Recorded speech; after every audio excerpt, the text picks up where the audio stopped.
अस्सलाम वालेकुम sir. Anjum teach के प्लेटफॉर्म से अंजुम मजीद ख्वाजा अपने बाकी सवालात जो एक्सरसाइज 2.2 में रह गए थे, क्वेश्चन नंबर 3 और 4, उनके लिए हाजिर खिदमत है। जी बच्चों, आपको जैसा पिछली एक्सरसाइज में बताया गया था कि दो मेथड होते हैं, एक होता है लॉगरिथमिक मेथड और एक होता है आपका एक्सपोनेंशियल मेथड। एक्सपोनेंशियल मेथड में हम क्या करते हैं कि अगर फर्ज करो हमारे पास x की power y is equal to t है, तो लॉगरिथमिक फॉर्म में हम इसकी पावर और इसकी जो इक्वल वैल्यू है उसको आपस में इंटरचेंज करते हैं, यानी x बेस में चला जाएगा, उसकी t पावर pt वैल्यू जो है इक्वल टू y के हो जाएगी। इसी रूल को, this is one of the rule of thumbs for this exercise, इसी रूल को आपने सामने लाकर इसके जरिए आपने बाकी तमाम क्वेश्चंस को सॉल्व करना है। मूव करते हैं इस क्वेश्चन की तरफ। आप देख सकते हैं log x3 is equal to 1 दिया हुआ है। हम इसको कैसे सॉल्व करेंगे? चूंकि ये लॉगरिथमिक फॉर्म में दिया है, सबसे पहले तो आपने लॉगरिथमिक फॉर्म से इसको आजाद करना है, तो ये हो जाएगा x1 इज इक्वल टू, यानी ये दो आपस में इंटरचेंज हो जाएंगे, जैसा आपको पिछले भी उसमें बताया था कि ये आपस में इंटरचेंज हो जाते हैं, इक्वल टू 3 हो जाएगा। तो यूं हमारे पास x की वैल्यू 3 आ गई। हमें x की वैल्यू ही फाइंड करनी थी, so this is the right value for this. So बच्चों, what would we do for this question? Again ये दो आपस में स्वैप हो जाएंगे, यानी इसको आप 9 को उधर कर दें और इसको यहां ले, ये हमारे पास आ गए। अब हमने चूंकि x की वैल्यू फाइंड करनी है, मैं थोड़ा सा ये नीचे से रिमूव करना चाहूंगा।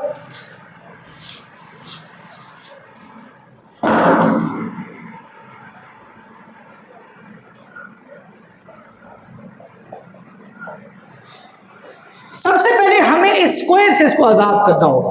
आप जानते हैं कि स्क्वायर से किसी को भी आजाद करने के लिए हमें दोनों साइड पे स्क्वायर रूट लगाना होता है।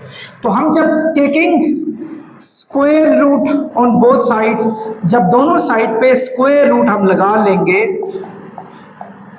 तो हमारे पास x प्लस 1 की पावर 2 का अगर हम स्क्वायर रूट लगाते हैं, यहाँ 9 का भी स्क्वायर रूट लगाते हैं, तो स्क्वायर और स्क्वायर रूट आपस में कैंसिल हो जाएंगे। जैसा आपने पिछली एक्सरसाइज में भी पढ़ा था कि स्क्वायर रूट का मीनिंग होता है पावर 1/2। तो 1/2 को अगर 2 से मल्टीप्लाई किया जाए तो आपकी वैसे ही आंसर 1 आ जाता है, और इसका स्क्वायर रूट हो जाएगा ±3।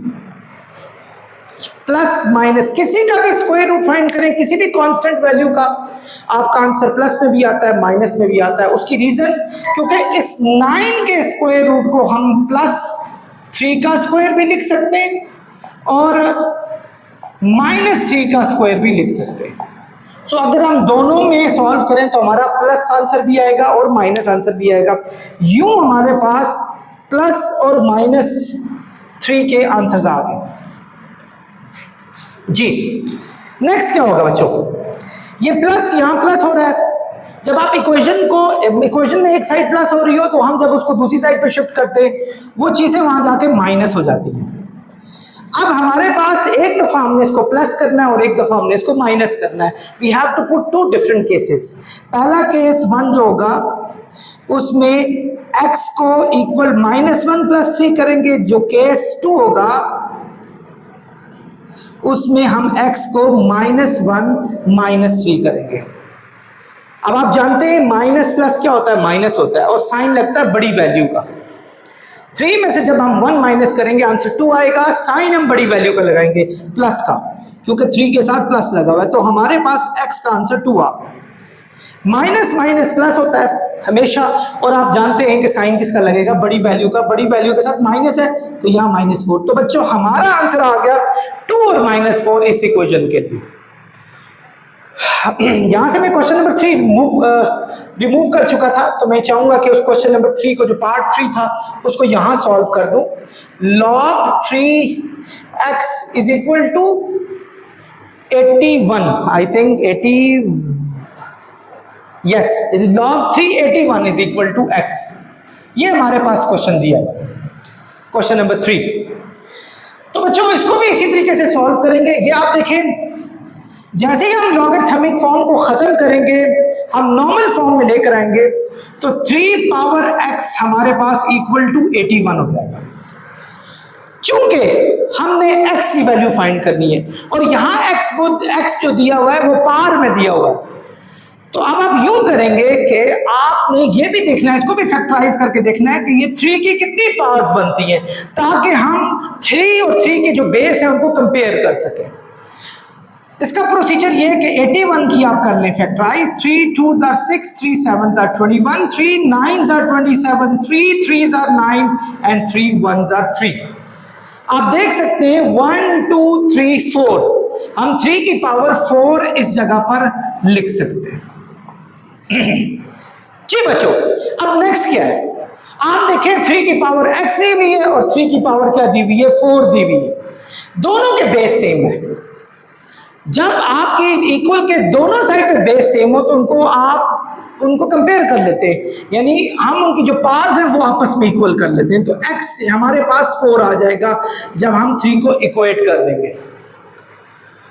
क्वेश्चन नंबर 4 की तरफ आए, बिल्कुल इसी मेथड से होगा। पहला काम तो यह है कि आपने इसकी लॉगरिथमिक फॉर्म को खत्म करना है, यानी 2 power x plus 1 is equal to 64 आ जाएगा हमारे पास। ये क्या 2 पावर x प्लस 1 है, एंड आई टोल्ड यू 64। देखें ये इस दफा फिर आपका वेरिएबल पावर में चला गया। जब आपका वेरिएबल पावर में जाएगा, आपने नेक्स्ट वैल्यू को फैक्टराइज करना है। 64 की फैक्टराइज करें। 2 32s are 64, 2 16s are 32, 2 8s are 16, 2 4s are 8, 2 2s are 4, 2 1s are 2, 1 2 3 4 5 6। ये हमारे पास 2 पावर 6 आ गया। ये दोनों बेस सेम है। जब बेस सेम हो तो पावर को कंपेयर कर लेते हैं, यानी x प्लस 1 हमारे पास 6 आ जाएगा।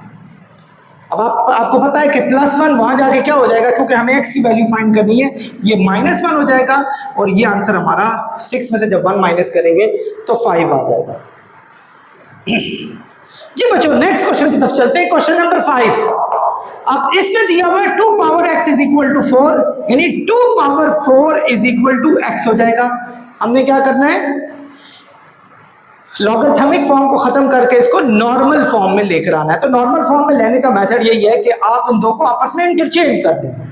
2 पावर 4 का मतलब है कि 2 को हम 4 टाइम्स मल्टीप्लाई करेंगे। 2 2s are 4, 4 2s are 8, 8 2s are 16। तो बच्चों x की वैल्यू हमारे पास यहां 16 आ गई। So we are heading to the last question. Again ये आपको लॉग दिया हुआ है, इसकी लॉगरिथमिक फॉर्म को आपने खत्म करके नॉर्मल फॉर्म में लेकर आना है। तो हम लिख सकते हैं 2 power 3 is equal to x square minus 1। ये यानी ये दो आपस में इंटरचेंज हो जाएंगे उसी मेथड से। 2 पावर 3 का मीनिंग है 2 को 3 टाइम्स मल्टीप्लाई करना। बहुत सारे बच्चे यहाँ मिस्टेक करते हैं, 2 3s are 6 कर लेते हैं। Never, don't do this kind of thing. 2 3s are 6 नहीं होगा, 2 को 3 टाइम्स मल्टीप्लाई करेंगे। 2 2s are 4, 4 2s are 8, यानी 2 मल्टीप्लाई 2 यूं करेंगे। 2 2s are 4, 4 2s are 8। ये हमारे पास 8 आ गया। ये -1 है, जब हम इसको यहां शिफ्ट करेंगे तो ये यहां आके +1 हो जाएगा। तो x स्क्वायर की वैल्यू आ जाएगी हमारे पास 8 + 1 जो कि 9 आ गई। तो बच्चों x स्क्वायर हमारे पास 9 आ गया, लेकिन ये अभी x की वैल्यू नहीं आई, ये x स्क्वायर की आई है। अगेन हम taking square root on both side, इस साइड पे भी स्क्वायर रूट ने, इस साइड पे भी ले, ये तो कैंसिल हो गया। इसका आंसर +-3 आएगा। तो बच्चों हमारे पास +3 और -3 यहां आ गया। This is how you have to do it. अब जी बच्चों, इसी तरह हम क्वेश्चन नंबर 4 की तरफ मूव करेंगे। यहां ये पूछा गया था कि find unknown appeared in question number 2। Question number 2 में जो अननोन वैल्यूज है, यानी वेरिएबल्स, जैसे x वेरिएबल दिया है, यहां ज्यादातर मोस्टली आपको x ही नजर आ रहा है, b वैल्यू दिया हुआ है, इनकी वैल्यूज को फाइंड करना है। ये अननोन वैल्यूज हैं जो कि हमें नहीं पता। इसी के पार्ट 1 और पार्ट 2 में अगर आप देखें, क्वेश्चन नंबर 2 में आपके पास कोई भी अननोन वैल्यू नहीं थी। आप चेक कर सकते हैं, वहाँ कोई एक्स, कोई वाई, कोई ए बी सी का जिक्र नहीं किया गया था। तो मैंने उनमें से वही क्वेश्चंस लिखे हैं कि जिनको मैंने सॉल्व करना है, यानी जिनमें एक्स वाई की वैल्यूज को फाइंड आउट करना है। अब आए देखें, ये ऑलरेडी लॉगरिथमिक फॉर्म में, जब आपने एक एक्स की वैल्यू फाइंड करनी हो तो मेजॉरिटी चांसेस यही होते हैं कि आप लॉगरिथमिक फॉर्म को खत्म करके नॉर्मल या एक्सपोनेंशियल फॉर्म में लेकर आते हैं। तो हम इसको एक्सपोनेंशियल फॉर्म में कैसे लाएंगे, आपको मैंने बताया था, इन दो को आपस में इंटरचेंज करना है, यानी 5 power 5 is equal to x हो जाएगा। ये एक्स यहाँ आ गया, 5 यहाँ आ गया। अब हमने देखना है 5 की 5 पावर्स कितनी होती है, यानी हमने 5 को 5 टाइम्स मल्टीप्लाई करना है। मतलब आप 5 5 से 25 कर लें। बहुत सारे बच्चे यहाँ भी मिस्टेक करते हैं। पावर का मीनिंग होता है कि number is multiplied by itself the number of time which is the power, यानी जो पावर दी है उतनी दफा आपने उसको मल्टीप्लाई करना है। 5 time is 25, 25 5s are 125, 125 5s are 625, 625 5s are 3125, 3125। तो x का आंसर आ जाएगा 3125। सो बच्चों ये हमारा सोल्यूशन हो गया, x की वैल्यू हमारे पास आ गई। 5 पंजे 25, पंजे 125, पंजे 625 और 5 से करें तो 3125 हमारा आंसर है। बिल्कुल, यहां तो ऑलरेडी आपके पास एक्सपोनेंशियल फॉर्म दी है, तो ये इतना मुश्किल नहीं होगा। आपने सबसे पहले इसको फैक्टराइज करना है, ऐसे क्वेश्चंस आ जाएं तो। ये b पावर -3/4 है। आप अगर 27 की फैक्टराइज करें किसी भी जगह पे जाकर, तो 27, 3 9s are 27, 3 3s are 9 और 3 1s are 3। हमारे पास 3 की 3 पावर्स आती है, तो यहां भी हम 3 की 3 पावर्स लिखेंगे। आप ये 3 की जो 3 पावर्स हैं, चूंकि ये यहाँ डिनोमिनेटर में, जब हम इसको ऊपर जाके शिफ्ट करेंगे तो ये हमारे पास न्यूमिनेटर में आ जाएगा और पावर इसकी हो जाएगी माइनस। ये आपने चैप्टर नंबर 1 में पढ़ा है कि किसी भी बेस को ऊपर शिफ्ट करेंगे तो उसकी पावर नेगेटिव हो जाती है। अब बच्चों हमने b की वैल्यू फाइंड करनी है। एक बहुत ही आसान मेथड बताता हूं। जो वैल्यू यहां दी हो, आपको b की पावर 1 चाहिए, b की पावर 1 b होता है। आप इसका रेसिप्रोकल पावर दोनों साइडों पे ले लें, इसका रेसिप्रोकल पावर दोनों साइडों पे ले लें। मतलब रेसिप्रोकल का क्या मतलब है, ये b की -34 है, आप यहां 4/3 इस साइड पे भी लें और 4/3 इस साइड पे भी लें, दोनों साइडों पे ले लें। अब ये देखें, ये आपस में पावरें मल्टीप्लाई होती हैं। आपने पिछले चैप्टर में पढ़ा था कि ये पावर्स मल्टीप्लाई होती हैं। 3 3 4 4 से कटा, 3 3 से कटा, यूं b की पावर -1 आ गई और 3 की पावर -4 आ गई। आप देख सकते हैं। अच्छा, एक चीज और, -b को 1/b भी कह सकते हैं और इसको 1/3 की पावर 4 भी कह सकते हैं। इसको 1/3 की पावर 4 भी कह सकते हैं। अब 3 की पावर 4 होता है बच्चों, मैं यहां थोड़ा सा जगह बना रहा हूं, b यहां डिवाइड हो रहा है, यहां जाके मल्टीप्लाई होगा। 3 की पावर 4 यहां डिवाइड हो रही है, यहां जाके मल्टीप्लाई हो जाएगी। 3 की power 4 is equal to b आ गया। 3 की पावर 4 का मीनिंग होता है 3 को 4 टाइम्स आपने मल्टीप्लाई करना है। 3 3s are 9, 9 3s are 27, 27 3s are 81। सो हमारे पास b की वैल्यू आ गई 81। ये हमारे पास वैल्यू आ गई। मूव करें यहाँ, ये भी लॉगरिथमिक फॉर्म नहीं है, तो हमारे लिए आसान है, पहले इसकी फैक्टराइज करें। 125 की फैक्टराइज जो होती है, ये हमारे पास 5 25s are 5 5s are 5 1, 5 power 3 होती है। हम यहाँ लिखेंगे 5 पावर 3 और होल पावर है हमारे पास x/3, और यहाँ 5 की पावर 2 लिखेंगे, तभी जाके 25 होगा। इसकी भी फैक्टराइज कर लें, ये देख लें 25 जो है 5 पावर 2 बनता है हमारे पास। अब आपको पता है कि ये दोनों आपस में क्या हो रही है, मल्टीप्लाई हो रही है। 3 3 से कैंसिल हुआ, 5 की पावर 2 आ गई, 5 की पावर x और 5 की पावर 2 आ गई। आपको क्वेश्चन नंबर 3 में मैंने बताया था कि अगर वेरिएबल आपके ऊपर चले जाए एक्सपोनेंट में चले जाएं तो नीचे बेस को कंपेयर कर लेते हैं, अगर बेसिस सेम हो तो हमारे पास x का आंसर क्या आ जाएगा, 2 आ जाएगा। मूव करें इस क्वेश्चन पर, यहां भी ऐसे ही होगा, 10 पावर y हो जाएगा 10 पावर 12, यानी इन दो को आपस में इंटरचेंज करना है। अगेन सेम बेस है, कंपेयर हो जाएगा, तो y की वैल्यू हमारे पास क्या आ गई, 12 आ गई। तो बच्चों y का आंसर भी हमारे पास इजीली यहां। मूव करें इस पर, अगेन 256 की फैक्टराइज करें, 2 128 आर, 2 64 आर, 232, 216, 28, 24, 22, 21, ये 1 2 3 4 5 6 7 8, यानी 2 पावर 8 आ रही है और होल पावर दी हुई है x/4, और यहां 64, ये 64 आपका 1 2 3 4 5 6, यानी 2 पावर 6 आ रही है हमारे पास। इसी तरह हम उसकी फैक्टराइज करेंगे। आपको पता है ये दोनों आपस में क्या हो रहे हैं, मल्टीप्लाई हो रहे हैं, और ये 2 पावर हम ऊपर ले जाएंगे, जैसा मैंने आपको कहा, और पावर क्या हो जाएगी ऊपर जाके माइनस हो जाएगी। अब ये 2 और 2 कंपेयर हो जाएंगे, 4 2 8, तो 2x हमारे पास -6 आ गया।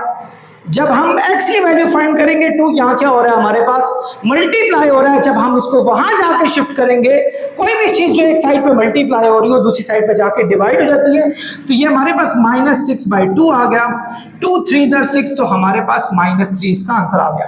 तो x की वैल्यू यहां हमारे पास -3 आ गई। Again you have to adopt the same strategy here. इस लॉगरिथमिक फॉर्म को हमने किस में खत्म करना है, एक्सपोनेंशियल फॉर्म में लेकर आना है। 3 पावर 2, यानी ये दो आपस में क्या हो जाएंगे, अगेन इंटरचेंज हो जाएंगे, इक्वल टू होगा x³ + 1 के। 3 का स्क्वायर क्या होता है आपके पास, 3 3 9, मत 3 2 6 करें। Again I told you many times, don't do this kind of bloopers. आपने 1 यहां प्लस हो रहा है, यहां जाके माइनस, और ये 9 आ गया। 9 में से 1 माइनस करेंगे तो 8 आ जाएगा। 8 = x⁻3। अब व्हाट इज द नेक्स्ट, ये पावर 3 है, इसको यहां से खत्म करना है। पावर 3 को खत्म करने के लिए आप क्यूब रूट या 1/3 पावर ऑन बोथ साइड्स लेंगे, यानी x की पावर 3 है, इसकी पावर भी 1/3 लें। मैंने अभी थोड़ी देर पहले यहां बताया था कि इसकी रेसिप्रोकल पावर लेनी है, उल्टी पावर। तो ये 3 है, 3 की 1/3 उल्टी पावर होगी। ये 8 है, 8 के ऊपर भी 1/3 लगाएं। फर्दर आपने वैल्यूएशन ये करनी है कि 8 की फैक्टराइज भी करनी है। 8 की फैक्टराइज ये देख लें, 2 2 2 2 पावर 3 आ गया, ये आपकी मल्टीप्लाई हो रही है, 3 3 से कैंसिल हुआ, 2 पावर 3 आ गया, 1/3 के साथ करें, 3 3 से कटा, x हमारे पास 2 आ गया। आई होप आपको मेरी बातें समझ आ रही होंगी। तो लास्ट 2 पार्ट्स की तरफ मूव करते हैं। अगेन ये लॉगरिथमिक फॉर्म है, इसको एक्सपोनेंशियल फॉर्म में लेके जाएंगे। 5 की पावर 1 हो जाएगा 2x - 3 के, -3 यहां आके क्या हो जाएगा, +3। तो 5 और 3 हो जाएंगे हमारे पास 8, और 2 यहां क्या हो रहा है, मल्टीप्लाई हो रहा है। जब आप इसको इस साइड पे शिफ्ट करेंगे तो ये यहां जाके डिवाइड हो जाएगा। 2 4 8, x की वैल्यू आ जाएगी हमारे पास 4। And we are heading to the last question. 2 power 3 क्या होता है हमारे पास, 2 2 4, 4 2 8। तो 1 यहां जो कि प्लस हो रहा था, यहां जाके क्या हो जाएगा, माइनस हो जाएगा। तो 2x वैल्यू आ जाएगी 7। 2 यहां क्या हो रहा है बच्चों, हमारे पास मल्टीप्लाई हो रहा है। जब हम इसको वहां जाके शिफ्ट करेंगे तो ये वहां जाके डिवाइड हो जाएगा। यूं हमने सारी अननोन वैल्यूज जो क्वेश्चन नंबर 2 में थी, हमने क्वेश्चन नंबर 4 में उनको ना सिर्फ फाइंड किया, बल्कि हमने उसको अच्छी तरीके से जस्टिफाइड भी किया कि लॉगरिथमिक और एक्सपोनेंशियल फॉर्म के जरिए हम किसी भी अननोन वैल्यू को इजीली फाइंड कर सकते हैं। एक्सरसाइज 2.2 यहीं आपकी बच्चों खत्म होती है। नेक्स्ट साइज तक आपके लिए आपसे इजाजत चाहूंगा। अल्लाह हाफिज।